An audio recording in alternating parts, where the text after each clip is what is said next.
We can see the numbers going up. Hi, everyone. Delighted to be here. My name is Tim. I'm the co-founder and trustee of CRDN. I'm also the co-founder and CEO of Helix, a tech company focused on using AI to accelerate treatments for rare diseases. Do this at scale and in a different way.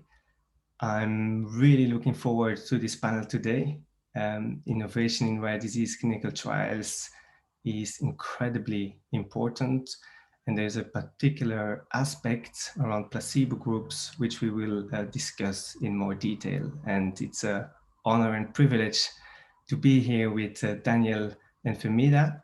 I'm personally a big fan of both of you and what you're doing. And so before we kick off, it would be great if you could introduce yourselves and explain briefly why this topic is so important and why you're interested in this. Daniel. Hi everyone, so I'm Dan Lewi. I'm Head of Business Development and Patient Advocacy at Pulse Infoframe, and also founder of a rare disease patient group called the Cure and Action for Tay-Sachs Foundation. And so we're leading the way to find treatments for Tay-Sachs and Sanoff disease. And this subject's really close to my heart because I really believe that in the rare community, we need to really try and find a way where we can do some innovative clinical trial design to get drugs to patients quicker and to make sure that everyone has access to treatments. And I think this is a really important route we should all be considering going forward because the impact it can have is huge. So it's great to be here today. Excellent, thank you. Femida? Thank you so much, Tim. So I'm Femida Gawdry-Sridhar. I'm the founder and CEO of Pulse Infoframe. And I've been involved in the clinical trial and real world data space for over 25 years. And although there have been tremendous evolutions with respect to determining the level of evidence when it comes to clinical trials, we still struggle as a community, as a scientific community and a patient community, to figure out how best to determine and collect real world data. And in rare disease, I find that this is so incredibly important because we end up collecting data that gets wasted. We end up getting drugs that never get approved because in fact, we haven't done our homework or we haven't had appropriate regulatory advice. So I'm really excited to talk about this because I think this is the next stage of evolution for our combined community. So thank you so much for inviting me to speak today. You're welcome. And I think this is one of the biggest challenges and innovation that people should be focused on. So really delighted that we're able to focus on this in a bit more detail. Daniel, are you going to share some slides now?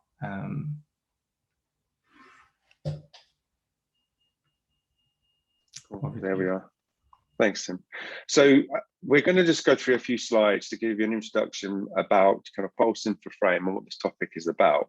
And our plan is after that to go to kind of a Q&A session with Tim and Femida to talk through our experiences and how we see this all moving forward. So I'm going to hand over to Femida, who's going to go through these slides to give you a bit more of an overview. Sure, thank you. So why don't we go to the next slide?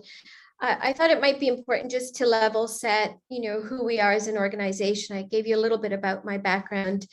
I'm also a clinical epidemiologist and a methodologist. I was formerly a professor of medicine and computer science. And one of the things that challenged me the most, which is why I started Pulse, is really the lack of collaboration through the stakeholder ecosystem and very much the inability to share data for several reasons, some of them technical, some of them less technical. But our vision as a company is really to maximize the use of real world data. And it's primarily to be able to commercialize new treatments. And that means accelerating treatment and really driving that bench to bedside capability through what we call evidence generation. So generating evidence starts from the day you're born. Each of us has a journey. And so we've thought about our solution as one that's single and scalable and a platform approach. And I'll talk a little bit more about this and maybe just explain the evolution in part about how we've thought about collectively as a scientific community, not just Pulse, building real world data and moving now to where we are today. We completely rethought our company and what we do actually last year. When the company started, we were really building real-world data registries, as they were known, one disease at a time. And as we thought about it, we thought, you know, there's so many commonalities, particularly in rare disease. If you're only looking at one silo at a time, what is it that you can accomplish? So we need to think about putting all of the diseases in a single platform, mapping the data to a regulatory standard. And I will say that now because people don't understand, including ourselves, until we spent some time with Jaffa Rubenstein at the Office of Rare Disease at the NCI, really understanding the importance of structuring data and structuring it to an ontology or a way to characterize the data that the regulators would accept and understand. So what we have built now and deployed this year after about 2 years of R&D is an evidence generation platform, really thinking about what are the types of data we need, not just for today, but what are we ultimately going to need for the future? Often when we're starting something, we're very focused on the here and now, which is important, but the here and now doesn't get us to where we want to go.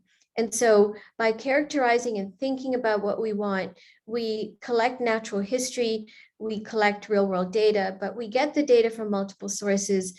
And we're very focused on supporting the types of research that are important to get us through to the regulatory approvals.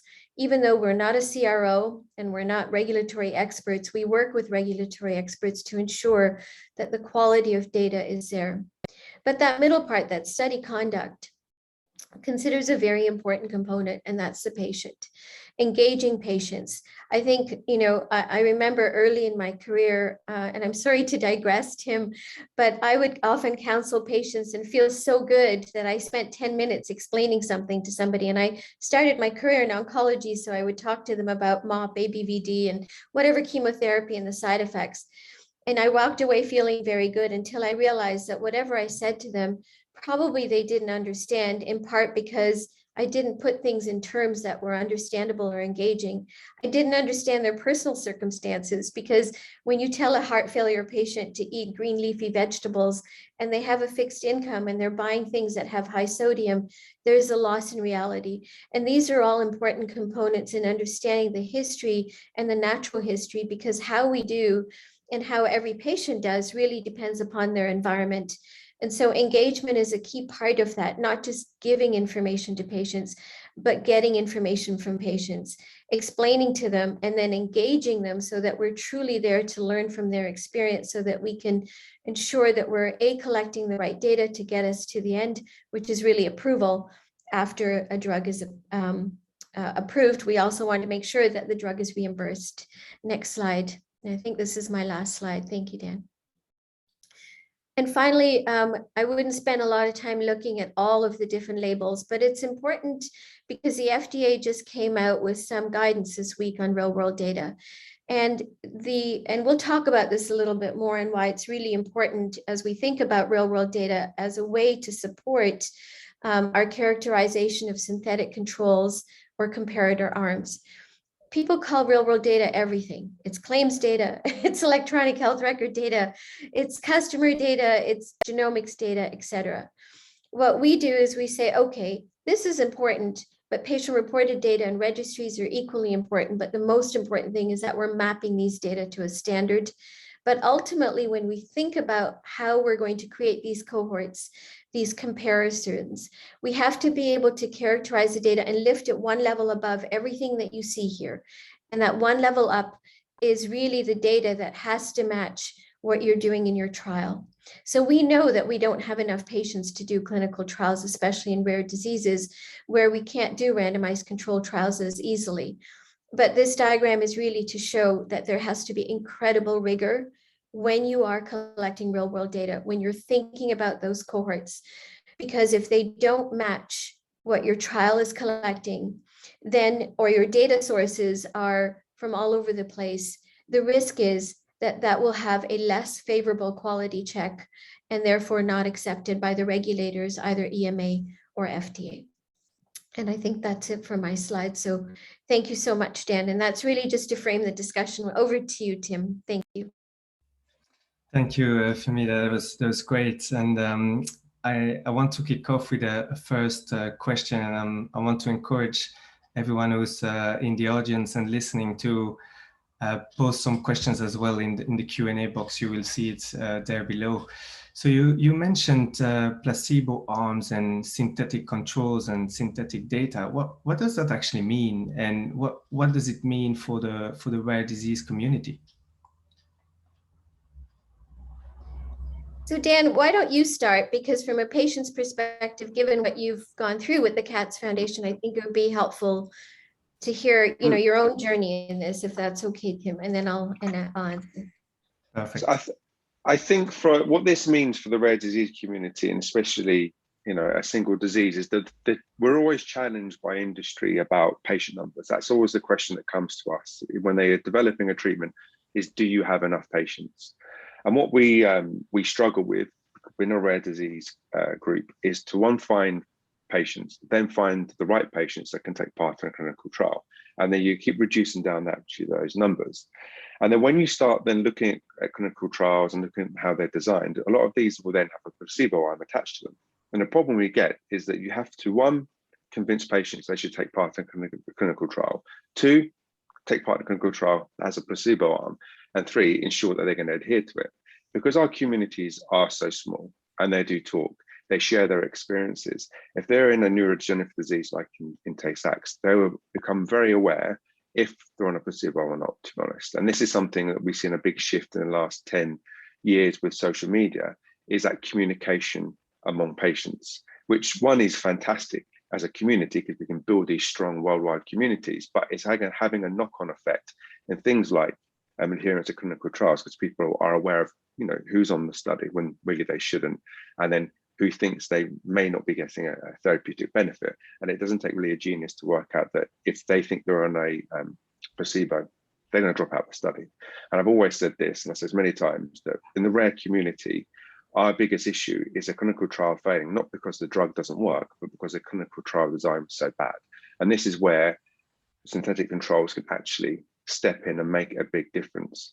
And this is why I think it's going to become such an important topic, because as we see more companies come to market, you get a saturated disease, to be honest. We have, in our case, gone from having no clinical studies in the disease 10 years ago to having 2 gene therapy programs going on. We have drug repurposing, we have small molecule programs, all of these different modes of action, different types of treatments, but we're still competing within the same population of people. And so they need to pick and choose. So we need to make sure that those who take part stick to it, and also they can get a benefit from the treatment. And this is why this shift towards potentially synthetic controls is going to be very, very important. So Tim, maybe I can just add a little bit to that. The question you asked is really, what is a synthetic control? It sounds a little bit interesting and scary all at the same time. So if we think about a traditional trial or clinical trial, we're randomizing between treatment and no treatment. And traditionally, the control arm has been the no treatment or a different treatment where you're doing a comparator trial. So where you have a small population, like in the rare disease community, as Dan has described, you don't have the luxury of randomizing patients between X and Y. And sometimes there are ethical questions about that. So synthetic control is really a population who have received usual care, or in some cases, there is no treatment or care. And they can either come from prior clinical trials, control arms.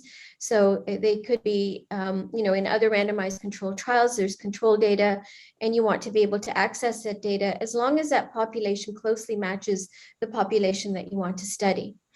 But sometimes, as you know, companies don't want to give up their control data because it's part of their IP and what they specifically did in their study protocol. So where's the second source of data? And this is where real world data coming from really well-designed observational studies that will align as closely as possible to the population that you are studying. And that's a really key part. And external control cannot be just random data that you collected over your lifetime. And as meaningful as that is, if it doesn't match the types of data that were collected in the trial, it becomes problematic to do an exact match. So essentially, you're trying to match your study population so that you can do a single arm as opposed to a double or triple arm study or a basket trial. And you're doing that primarily, you're trying to build a really nice comparator so that you're saving essentially the number of patients and that as many patients as possible get access to treatment. That's super interesting, and in a way, so I mean, at Helix, a big focus is on repurposing, and here you seem to have come up with a really elegant way to almost repurpose control groups in clinical trials and come up with a much smarter approach and more, I guess, a combinatorial approach where you don't look at just one trial at a time or one disease at a time, but you try and really bring those things together, which I think is exceptional. And I guess from a regulatory perspective, what do they usually say about this? Because it seems from a technical perspective and a principle perspective, we're there, we can basically do it. But what do the regulators say about this? So I think this is where one of the biggest challenges has been in the community. The regulators have certainly said that they're open to it, but just this week, so I'll say that the regulators have said they're open to it.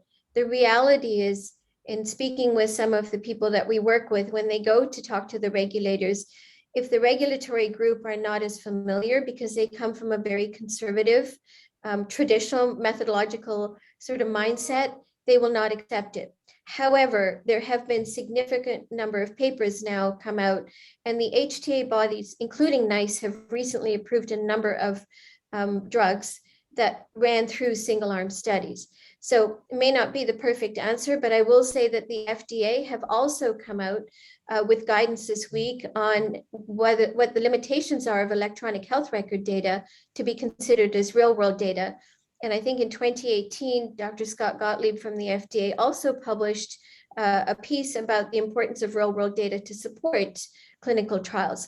So there has to be more and more openness. And to be frank, it's really the group that you work with within either regulator, the EMA or FDA. And if you happen to get a group that actually is open to it, you can push it through.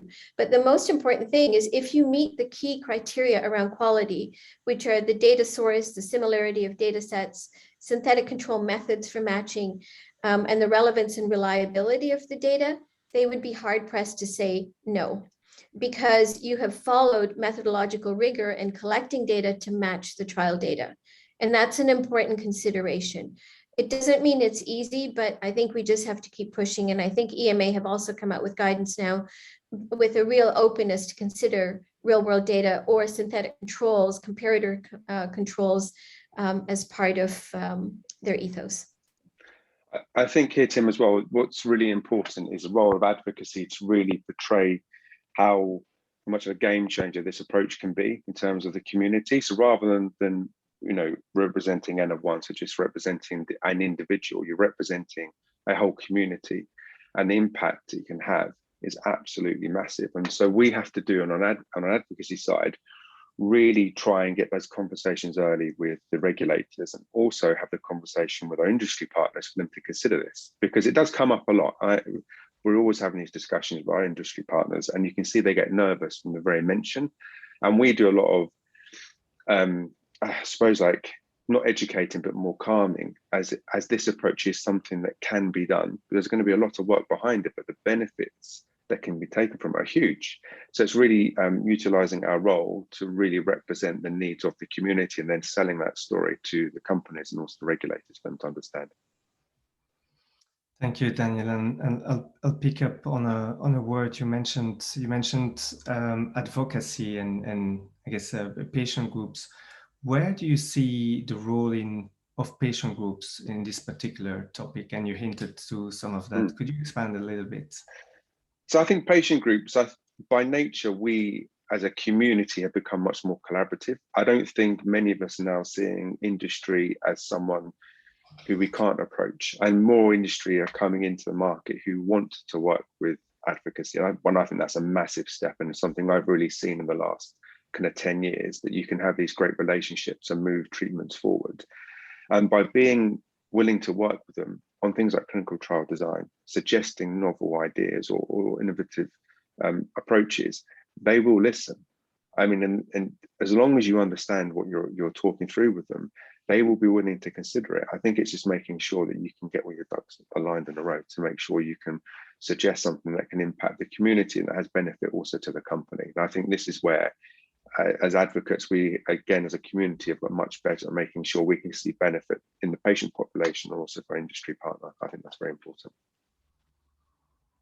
Absolutely. And I think it's really, I guess, incredible that people like yourselves are involved in the different stakeholder groups, because you can then give that perspective, right? You can work with a company like Pulse, who's really trying to innovate in a clinical trial, which is an area where, because of regulation, and we need the regulation, is to protect the patients. It's not there to slow treatments down, etc.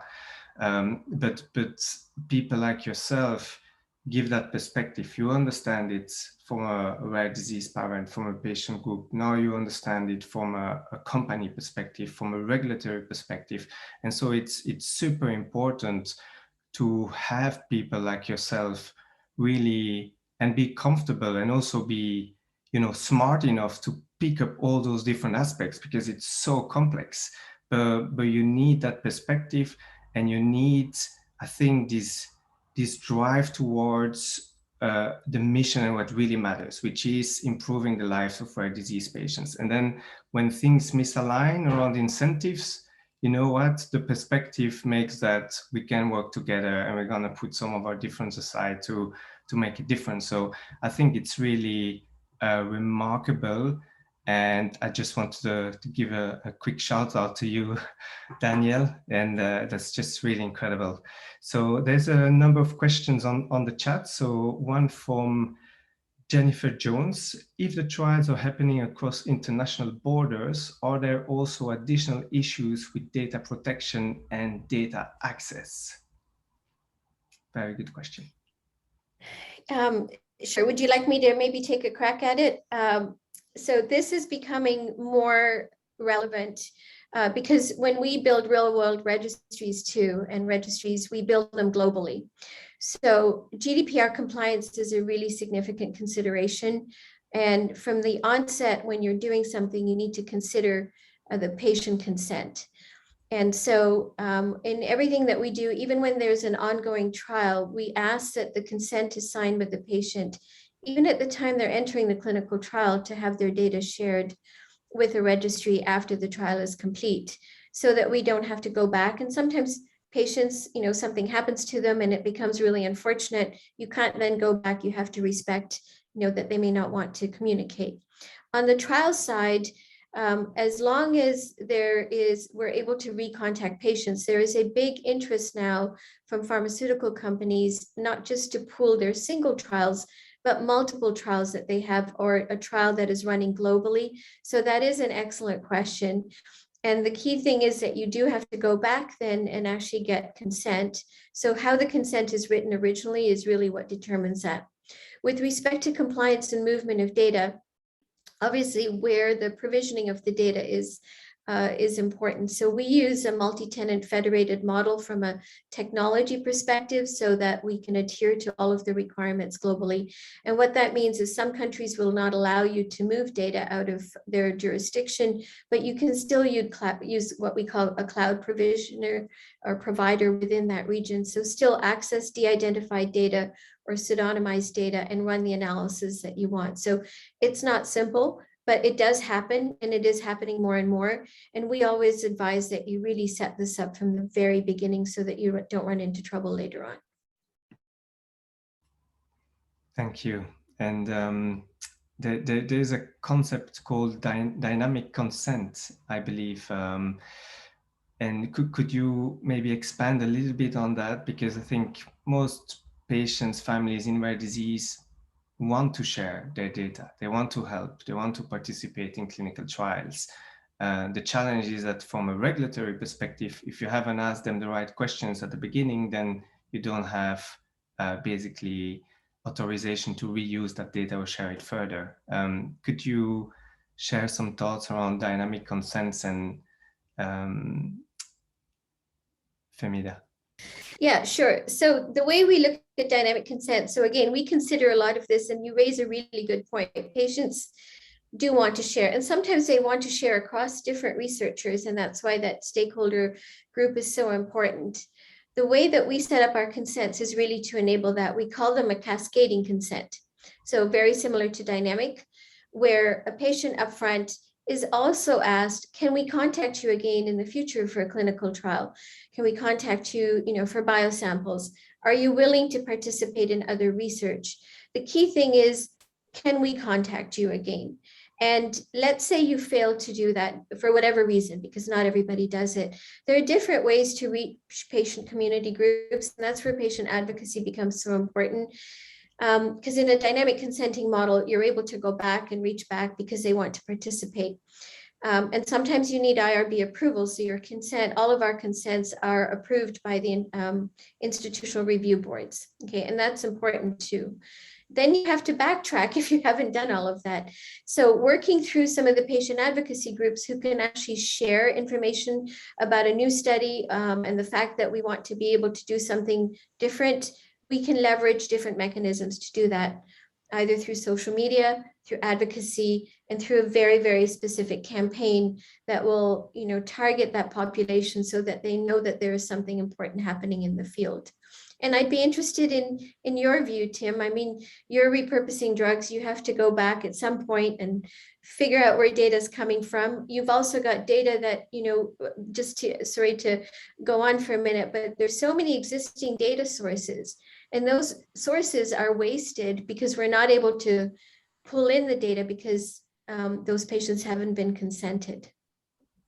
So if you, and to really build a strong data dictionary to help inform the future of what you're going to do with evidence generation, it's important to know what's been done already and not just in aggregate. And that is really a hassle because we do have to go back and get consent from every single patient. Yes, I mean, this is, I think, unfortunately, because of regulatory requirements and GDPR and wanting to protect, data privacy from patients, and that's important. It's actually difficult to go back, and this is where what would be incredible is to look at all previous clinical trials from pharmaceutical companies, etc. But when those trials were conducted and the data was gathered, they didn't ask the right consent questions from the patients, and then patients have moved on, etc. Some patients may no longer be alive, and so this is really a tricky one. And so it's actually very difficult to go back because the right questions around consent were not asked, and the mechanisms to then try and go back to those patients and explain, okay, you participated in this trial, we would like to reuse your data because we believe this could be useful for another clinical trial and this will help patients. Most people will say yes to that, but the mechanisms are not in place and the right questions were not asked at the time. So I think it's an unfortunate one, and hopefully we will find a way to leverage and maximize the value of all this information, which is, invaluable, and it would be a shame to have to repeat it because we didn't ask for the right consent. But of course, we do have to ask for consent, and patients have to consent sharing their data. So it is a challenging one. We have a few more questions, one related to this topic. What is the difference between dynamic consent and cascading consent, from Helena? Okay, so maybe I'll take a first crack at that, Tim, or you're welcome to. But in what I described in the cascading consent, you're actually doing that up front. The minute the patient actually signs into your registry and that you're starting to collect either patient-reported data or natural history data. So that's really thought up front. Dynamic consent really uses part of the technology that you have to reach out to a patient dynamically and say, hey, can we talk to you about XYZ? So they may not have gone through the initial consenting process, but where you have a technology platform like we do, we are able to, because the patient is attached already, there's a patient portal. You can actually ask a patient dynamically, are you interested in learning about a trial? Are you interested in learning about this? Once they say yes, then you can issue electronically a separate consent for them to share information. So that's really the difference. You're doing it either upfront or you're really using a bilateral communication mechanism to do it. At least in the simple way that I'm looking at this, that's what it is. Thank you. Question from Fiona. How can we overcome the challenge of using data for conditions that may be very rare in childhood, but more common in adulthood? So almost all trials are based on adult population. Great question. That is a good question. It's all about how that data is collected as well. So it's whether you can utilize that information and implement it into the pediatric population, which can be done. There's a whole process behind it. I think it's ensuring that the data is of high quality as well, and they have a good kind of natural history of understanding the disease in both populations and taking it from there. But the drug identification is obviously the big step as well, what can be used in the adult and the pediatric populations. Yeah, and I would say the natural, so exactly as Dan said, but really understanding the natural history. So I can give you an example that, we have a pediatric narcolepsy registry, but for several years, there were adult narcolepsy registries. And adult narcolepsy, that's in people over the age of 18. Pediatrics is younger than 18. There are a lot of commonalities. So the key thing is to learn from whatever you have, even if it's imperfect, and use some of that information to help inform how you're going to start to better characterize the natural history in a different population. If you look at drug failure, and I think Angelman's is a really good example of that.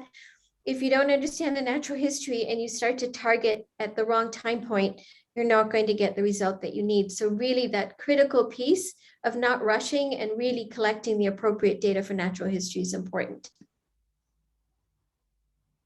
Thank you for that. We have a few more questions and also comments. So Alan mentioned the patient is the expert in their own condition, which I think is an incredibly important comment and concept. And this is where I think, particularly in rare diseases, that's quite different from common diseases, because in common diseases, maybe the clinician is considered the expert because he's seen so many patients and the disease is much more understood. Whereas in rare diseases, most clinicians will have not met many rare disease patients with the condition. And so I couldn't agree more with the comment. And I'm wondering if Dan or Femida, you wanted to expand a bit on this topic of having patients as experts. It's very important that patients and the advocacy groups are involved in clinical trials and also in the guidance and scientific advisory boards and all these things, because we really understand the disease, because in many respects we've lived it. And so we know the progression, what happens, what's important to the patient, what's important in the quality of life. If you're looking at endpoints, what is the right endpoint?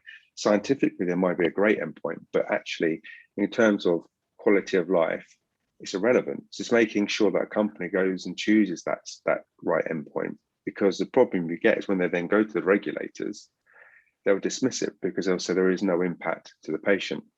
So you need to make sure you get a good balance. And as advocates, we can really kind of fly the flag for our disease to make sure that, one, the treatments are done correctly, and also we can guide these companies along their journey as they bring these treatments. And I think a lot has happened, I would say, again, like in the last 10 years, is really developed on, where there are many advocacy boards. Most companies now have them. They have a dedicated advocacy individual whose role is literally to bring these groups together and discuss what the company is doing in the disease. And I think the more it goes on, the more education they give back to the patients, the better things are going to be. I think it's a really exciting time at the moment where this is happening. Yeah, and Alan, really good to see you, or to at least see your question. I'll make a comment about, 20 years ago when we talked about patient-reported outcome measures and patient preferences, every researcher, every regulator said, we don't really care about those because, what is quality of life? It's some kind of subjective information.